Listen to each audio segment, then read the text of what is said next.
മതേതര മതേതര ഭാരതത്തിനേറ്റ മുറിവാണ് സത്യത്തിൽ സംഭവിച്ചിരിക്കുന്നത്. രണ്ട് കന്യാസ്ത്രീമാരെ അറസ്റ്റ് ചെയ്ത് തുറങ്കിലടച്ചു എന്നുള്ളതല്ല, മറിച്ച് മതേതര ഇന്ത്യയുടെ ഭരണഘടന തുറങ്കിലടയ്ക്കപ്പെട്ടു എന്ന് നമുക്ക് പറയേണ്ടി വരും. കാരണം എന്താന്ന് ചോദിച്ചാല്, 2-3 കുട്ടികളെ ജോലിയില്ലാത്ത ക്രൈസ്തവരായ മുതിർന്നവരായ പ്രായമനുസരിച്ച് മുതിർന്നവരായ കുട്ടികൾക്ക് ജോലി കൊടുക്കാൻ, അവർക്ക് ജീവസന്ധാരണത്തിന് വേണ്ടിയുള്ള മാർഗം നൽകാൻ വേണ്ടിയിട്ട് ആ കുട്ടികളെ ജോലിക്ക് വേണ്ടി കൊണ്ടുപോകാൻ വന്ന 2 കന്യാസ്ത്രീകളെ യാതൊരു ചോദ്യങ്ങളും കൂടാതെ ഏകപക്ഷീയമായി ജയിലിൽ അടച്ചിരിക്കുന്നു, റിമാൻഡ് ചെയ്തിരിക്കുന്നു എന്നുള്ളത് ഒരു കാരണവശാലും നീതീകരിക്കാനോ ന്യായീകരിക്കാനോ സാധിക്കുന്ന കാര്യമല്ല. കാരണം ഈ കുട്ടികളെ കൊണ്ടുപോകാനുള്ള അനുവാദ പത്രം, സമ്മതപത്രം മാതാപിതാക്കൾ നൽകിയിട്ടുണ്ടായിരുന്നു. മാതാപിതാക്കളുടെ സമ്മതപത്രം കയ്യിലുണ്ടായിരുന്നു. ട്രെയിനിൽ യാത്ര ചെയ്യാനുള്ള ടിക്കറ്റ് സിസ്റ്റേഴ്സിന്റെ കയ്യിലുണ്ടായിരുന്നു. ഈ കുട്ടികളെയും കൊണ്ടുപോകാനുള്ള ടിക്കറ്റ് അവരുടെ കയ്യിലുണ്ട്. അതോടൊപ്പം കുട്ടികളുടെ ആധാർ കാർഡ് 19 വയസ്സിനും 22 വയസ്സിനും ഇടയിൽ പ്രായമുള്ള കുട്ടികളുടെ ആധാർ കാർഡിന്റെ കോപ്പി സിസ്റ്റർമാരുടെ കയ്യിൽ അവരുടെ വാട്സപ്പിൽ ഫോണിൽ ഉണ്ടായിരുന്നു. ഈ രേഖകളൊക്കെ ഉണ്ടായിരിക്കെ TTR തന്നെയും ഈ കുട്ടികളെ തടഞ്ഞു വെക്കുകയും അതിനുശേഷം അവിടെയുള്ള ബജ്റംഗ് ദളിന്റെ പ്രവർത്തകരെ വിളിച്ചു വരുത്തുകയും അവരാക്രോശിക്കുകയും ബഹളം വെക്കുകയും മതപരിവർത്തനം എന്നുള്ള ആരോപണം ഉന്നയിച്ചത് സിസ്റ്റേഴ്സാണ് ഇവരെ കൊണ്ടുപോകാൻ വന്നിരിക്കുന്നത് എന്ന് കണ്ടപ്പോഴാണ്. കെട്ടിച്ചമച്ച ഒരു കുറ്റകൃത്യം ആരോപിച്ച് 2 കന്യാസ്ത്രീമാരെ ഇപ്രകാരം യാതൊരു നീതീകരണവും കൂടാതെ ഏകപക്ഷീയമായി ജയിലിലിട്ടിരിക്കുന്നു, റിമാൻഡിലാക്കിയിരിക്കുന്നു എന്നുള്ളത് അപലപനീയമാണ്, പ്രതിഷേധാർഹമാണ്, വലിയ വേദന ഉളവാക്കുന്ന സംഭവമാണ്. അതുകൊണ്ട് തന്നെയും ന്യൂനപക്ഷങ്ങൾ വലിയ ആശങ്കയിലാണ് എന്നുള്ള കാര്യം പറയാതിരിക്കാൻ വയ്യ. നമ്മളെല്ലാവരും മതേതര ഭാരതത്തിൽ സമാധാനത്തോടുകൂടെ കഴിയാൻ വേണ്ടി ആഗ്രഹിക്കുന്നവരാണ്. ആതുര ശുശ്രൂഷ മേഖലയിൽ, വിദ്യാഭ്യാസ മേഖലയിൽ, സാമൂഹ്യക്ഷേമ പ്രവർത്തനങ്ങളിൽ കഴിഞ്ഞ 60ഓളം വർഷങ്ങളായി ഛത്തീസ്ഗഡിലും ദുർഗ് പ്രദേശങ്ങളിലും വലിയ തോതിലുള്ള സേവനം ചെയ്തുകൊണ്ടിരിക്കുന്ന ഒരു സന്യാസിനി സമൂഹമാണ് സിസ്റ്റേഴ്സ് എന്നറിയപ്പെടുന്ന ASMI സിസ്റ്റേഴ്സ്.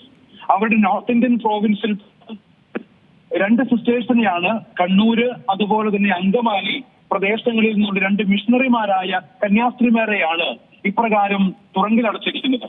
ഒരു കാര്യം കൂടെ കൂട്ടിച്ചേർക്കാനുള്ളത്, അതിന് നേരെ ആദ്യം ഉന്നയിച്ചിരുന്ന ആരോപണം മതപരിവർത്തനമായിരുന്നു. പക്ഷേ ഈ കുട്ടികൾ ഞങ്ങൾ CSI സഭയിൽപ്പെട്ട ക്രിസ്ത്യാനികളാണ് എന്ന് പറഞ്ഞപ്പോ ആരോപണത്തിന്റെ മുനയൊടിഞ്ഞു. അതുകൊണ്ട് തന്നെയും 2ാമത്തെ ആരോപണം എടുത്തിട്ടു. അതാണ് മനുഷ്യക്കടത്ത് എന്ന് പറയുന്നത്. എനിക്ക് മനസ്സിലാകാത്തതാണ് എപ്രകാരമാണ് മനുഷ്യക്കടത്ത് എന്നുള്ള ഒരു ആരോപണം ഇവിടെ സംഭവിക്കുന്നത്. ഞങ്ങൾ മനുഷ്യക്കടത്ത് നടത്തുന്നുണ്ട്. എങ്ങോട്ടാണെന്നറിയാവോ? ജനങ്ങളെ സ്വർഗത്തിലേക്ക് കൊണ്ടുപോകാൻ വേണ്ടിയുള്ള മനുഷ്യക്കടത്ത് നടത്തുന്നു. ആത്മാക്കളെയാണ്. അതല്ലാതെ ഏതെങ്കിലും ഒരു മനുഷ്യരെ നമ്മൾ അവരുടെ അനുവാദം കൂടാതെ എവിടേക്കും കടത്തിക്കൊണ്ടുപോകുന്ന ശീലം ഞങ്ങൾക്കില്ല. അത് ഞങ്ങളുടെ അജണ്ടയെ അല്ല എന്നുള്ള കാര്യം വ്യക്തമാക്കാൻ ഞാൻ ആഗ്രഹിക്കുന്നു. പ്രായപൂർത്തിയായ കുട്ടികൾ, അതോടൊപ്പം തന്നെ മാതാപിതാക്കളുടെ അനുവാദമുള്ള കുട്ടികൾ, ക്രൈസ്തവരായ കുട്ടികൾ, എല്ലാ രേഖകളും കയ്യിലുണ്ടായിരിക്കെ ഇപ്രകാരം ഒരു മതവർഗീയ സംഘടനയുടെ തണലിൽ, അത് ഭരിക്കുന്ന പാർട്ടിയുടെ മൗനാനുവാദത്തോടുകൂടെ എന്ന് പറയേണ്ടി വരും. ഇത് സംഭവിച്ചത് കഴിഞ്ഞ വെള്ളിയാഴ്ച 25-ാം തീയതിയാണ്. ഇത്രയും ദിവസമായിട്ടും ഈ കാര്യത്തിൽ കേന്ദ്ര സംസ്ഥാന ഭരണകൂടങ്ങൾ ഇടപെട്ടിട്ടില്ല എന്നുള്ളത് വലിയ ആശങ്കയുളവാക്കുന്ന കാര്യമാണ്. ലോകസഭയിലും രാജ്യസഭയിലും തിരഞ്ഞെടുക്കപ്പെട്ട ജനാധിപത്യ രാജ്യത്തിലെ MP-മാർ നോട്ടീസ് കൊടുത്തിട്ട് അതൊന്ന് ചർച്ച ചെയ്യാൻ പോലും മനസ്സായിട്ടില്ല എന്നുള്ളതും ആശങ്കപ്പെടുത്തുന്ന കാര്യമാണ്. ഇന്ത്യയുടെ ജനാധിപത്യം വലിയ തോതിൽ ആശങ്കയിലാണ്. അതുകൊണ്ട് തന്നെയും ഈ കാര്യങ്ങളിൽ നമുക്ക് എത്രയും പെട്ടെന്ന് കൃത്യതയുള്ള ഒരു തീരുമാനമുണ്ടാവുകയും കന്യാസ്ത്രീമാരെ എത്രയും പെട്ടെന്ന് വിട്ടയക്കുകയും അതുപോലെ തന്നെ ആരാണോ ഇപ്രകാരം ബജ്റംഗ് ദളിന്റെ നേതാക്കന്മാരും പ്രവർത്തകരുമായി ഒരു ആൾക്കൂട്ട വിചാരണ നടത്തി ഇപ്രകാരം ഒരു പ്രശ്നമുണ്ടാക്കിയത്, അവരെ നിയമപരമായി ശിക്ഷിക്കുകയും ചെയ്യണമെന്നുള്ളതാണ് സുചിന്തിതമായി ഞങ്ങളുടെ ആവശ്യം. ഈ ആവശ്യം എത്രയും പെട്ടെന്ന് സർക്കാർ നടപ്പിലാക്കണം, നീതിപാലകർ നടപ്പിലാക്കണമെന്ന് ഒരിക്കൽ കൂടി ആവശ്യപ്പെടുകയാണ്. ഫാദർ ഒന്ന് ചോദിച്ചോട്ടെ, അതായത് ഫാദർ നേരത്തെ സൂചിപ്പിച്ച പോലെ ദിവസങ്ങളായിട്ടും അവരെ പുറത്തിറക്കാനുള്ള യാതൊരു മാർഗങ്ങളും കാണുന്നില്ല. കാരണം ഈ പറയുന്നത് പോലെ നിയമപരമായ എല്ലാ രേഖകളും കൈവശമുണ്ട്. പിന്നെ എന്തുകൊണ്ട് ഇപ്പൊ BJP വക്താവ് അവിടെ പോയിട്ടുണ്ട്, അനൂപ് ആന്റണി ഒക്കെ, അവർ പറയുന്നത് ഛത്തീസ്ഗഡിലെ സാഹചര്യം വേറെയാണെന്നൊക്കെ. അതൊക്കെ അങ്ങനെ അങ്ങ് വെള്ളം തൊടാതെ വിഴുങ്ങാൻ പറ്റുമോ? ട്രൈബൽ മേഖലയായതുകൊണ്ടും അതുപോലെ തന്നെ അവിടെ പലതരത്തിലുള്ള ഫ്രിഞ്ച് ഗ്രൂപ്പ് ഉള്ളത് കൊണ്ടും ആക്രമണങ്ങൾ പലപ്പോഴും ഉണ്ട് എന്ന് പറയുന്നതൊക്കെയും സാധാരണഗതിയിൽ നമുക്ക് എല്ലാവർക്കും മനസ്സിലാക്കാൻ സാധിക്കുന്ന കാര്യമാണ്.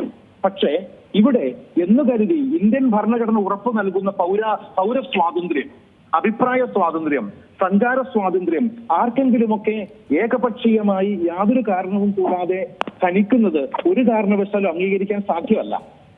അതുകൊണ്ട് ഈ കാര്യങ്ങളിൽ എത്രയും പെട്ടെന്ന് ഛത്തീസ്ഗഡ് ഗവൺമെന്റും കേന്ദ്ര ഗവൺമെന്റും ഇടപെടണമെന്ന് തന്നെയാണ് ഞങ്ങൾക്ക് ആവശ്യപ്പെടാനുള്ളത്. ഇത് ഏകപക്ഷീയമായ തീരുമാനമാണ്, കിരാതമായ നടപടിയാണ്. ആൾക്കൂട്ടം കുറച്ചുപേരെ തടഞ്ഞുവെച്ച് ഇപ്രകാരം ജയിലിലടയ്ക്കാൻ, തുറങ്കിലടയ്ക്കാൻ ആക്രോശിക്കുന്നു എന്നുള്ളത് എവിടെ നടക്കുന്ന കാര്യമാണ്. അതുകൊണ്ട് തന്നെയും ഛത്തീസ്ഗഡിന്റെ സാഹചര്യം എന്തായാലും ഈ കാര്യങ്ങളിൽ ഇന്ത്യൻ പൗരന് ഉറപ്പ് ലഭിക്കുന്ന പൗരാനുവാദം, സഞ്ചാര സ്വാതന്ത്ര്യം, വിശ്വസിക്കുന്ന മതം ആചരിക്കാനും ആഘോഷിക്കാനുള്ള സ്വാതന്ത്ര്യം നഷ്ടപ്പെടുന്നു എന്നുള്ളത് ഒരു കാരണവശാലും അംഗീകരിച്ചു കൊടുക്കുക സാധ്യമല്ല. അതുകൊണ്ട് ഈ കാര്യത്തിൽ സത്വരമായ നടപടി സ്വീകരിക്കുകയും എത്രയും പെട്ടെന്ന് ഈ സിസ്റ്റേഴ്സിന് രണ്ടുപേരെയും വിട്ടയക്കുകയും ചെയ്യണമെന്ന് മാത്രമല്ല, ഇതിൽ ഉൾപ്പെട്ട ക്രിമിനലുകളായ വർഗീയവാദികളായ ആൾക്കൂട്ടം ആരൊക്കെയാണെങ്കിലും അവർക്കെല്ലാവർക്കും എതിരെ കേസെടുക്കുകയും ചെയ്യേണ്ടതാണ്. അവരുടെ എല്ലാവരുടെയും വിഷ്വൽ ഞങ്ങളുടെ കയ്യിലുണ്ട്, ഫോട്ടോകളായും വീഡിയോകളായും പ്രചരിക്കുന്നുണ്ട്. അതിൽ ഒരു സ്ത്രീ ഈ കുട്ടികളെ തടഞ്ഞു വെച്ച് ഭീഷണിപ്പെടുത്തുന്നതിന്റെ വീഡിയോ ദൃശ്യങ്ങൾ അവൈലബിൾ ആണ്. സിസ്റ്റേഴ്സിനെ തടഞ്ഞു വെച്ച് ഭീഷണിപ്പെടുത്തുന്ന ദൃശ്യങ്ങൾ അവൈലബിൾ ആണ്. അതുകൊണ്ട് തന്നെ യാതൊരു നീതീകരണവുമില്ല, ന്യായീകരണവുമില്ല ഇപ്രകാരം നടക്കുന്ന പ്രവൃത്തികൾക്ക്. അതുകൊണ്ട് ഈ കാര്യങ്ങളിൽ ഗവൺമെന്റിന്റെയും നീതിപാലകരുടെയും സത്യസന്ധമായ ഇടപെടലാണ് ഞങ്ങൾ ആവശ്യപ്പെടുന്നത്. എത്രയും പെട്ടെന്ന് ഈ കന്യാസ്ത്രീമാർക്ക് നീതി ഉറപ്പാക്കാൻ ഗവൺമെന്റുകൾ തയ്യാറാകണമെന്ന് ഒരിക്കൽ കൂടി ആവശ്യപ്പെടുകയാണ്. ഏറ്റവും പുതിയ വാർത്തകളും വിശേഷങ്ങളും വിരൽ തുമ്പിലറിയാൻ സീ മലയാളം ന്യൂസ് എല്ലാ ഡിജിറ്റൽ പ്ലാറ്റ്ഫോമുകളിലും ലഭ്യം.